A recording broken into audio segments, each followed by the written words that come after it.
Okay, in 23, you're looking for a factoring by GCF. There is no common factor, but there is two terms. So this is a difference of perfect squares. So the perfect square for x to the fourth is x squared. And the perfect square for 1 is 1 and 1. Plus and minus always for difference of perfect squares.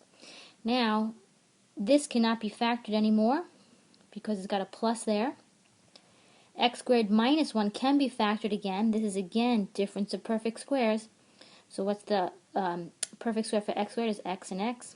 The perfect square for 1 is 1 and 1. And a plus and a minus. So this is the final answer for 23. All those three things being multiplied together. Okay, for 24, there is definitely a GCF. You could pull out a factor of 5 and an x.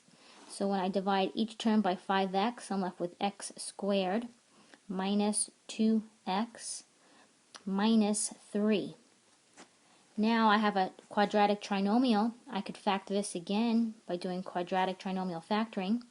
So my factors for negative 3 that add up to negative 2 are negative 3 and positive 1. I must remember to bring down that 5x that I took out from the beginning, and this is my answer for number 24. Okay, in 25, I could pull out a common factor GCF of 3. So I'm left with 4x to the fourth minus x squared minus 18. There's nothing else I could do for what's left in the parentheses here. There is no other common factor. It is a trinomial. It's not a quadratic trinomial. So that is the answer. Pulling out a GCF of just 3.